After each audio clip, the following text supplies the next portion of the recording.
साला कपमध्ये royal challengers Bangalore यावर्षी तर IPLची ट्रॉफी जिंकेल का? कशी असेल त्यांची प्लेइंग इलेव्हन व्हिडिओमध्ये पाहणार आहोत. विराट कोहली यावर्षी ट्रॉफी उंचावेल का? विराट कोहली या RCBचा कॅप्टन होईल का? त्यांची प्लेइंग इलेव्हन विराट कोहली यावर्षी कशी असेल हे आपण पाहणार आहोत. तर आपण चॅनलवरती नवीन असाल तर आमचा YouTube चॅनल सबस्क्राईब करा. आपण क्रिकेटच्या मराठीतून अपडेट्स पाहतो. रॉयल चॅलेंजर्स बेंगलोरची प्लेइंग इलेव्हन कशी असेल?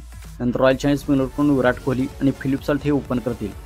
विराट कोहली हा नंबरचा बॅट्समन आहे आणि फिलिप सॉल्ट आताच इंग्लंडकडून चांगले प्रदर्शन केले आहे. तर विराट कोहली खतरनाक त्यांच्याकडे ओपनर्स आहेत. नंतर एक नंबरला रजत पाटीदार आता विजय हजारे ट्रॉफीमध्ये चांगल्या फॉर्ममध्ये आहे. लिओंग लिव्हिंगस्टोन दोन्ही हाताने बॉलिंग करणार त्यांच्याकडे लिओंग लिव्हिंगस्टोन आहे, तो 6 सिटिंग मशीनच आहे. नंतर 5 नंबरला त्यांच्याकडे जितेश शर्मा सारखा विकेट कीपर आहे.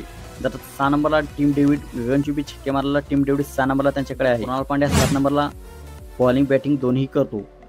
तर 8 नंबरला त्यांच्याकडे विंग किंग, 9 नंबरला त्यांच्याकडे मिस्त्री स्पिनर सुयश शर्मा, 10 नंबरला त्यांच्याकडे पॉवर प्लेचा बॉलर जोश हजलवूड, नंतर 11 नंबरचा यश दयाल आणि इम्पॅक्ट प्लेयर बेंगलोरकडून सुप्रीम सिंग येईल.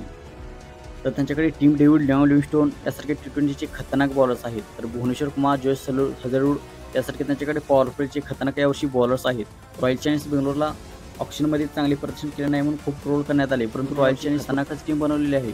त्यांच्याकडे लिओंग लिव्हिंगस्टोन, कोहली, सॉल्ट, पाटीदार या धडाक्याचे बॅट्समन आहेत. नंतर टीम डेव्हिड आहे, भुवनेश्वर कुमार, हजलवूड यांच्याकडे स्विंग बॉल, नंतर सुयश शर्मा, सुप्रीम सिंग यासारखे स्पिनर्स आहेत.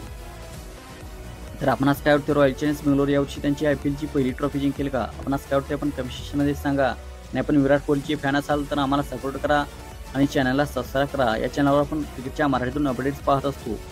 थँक्यू.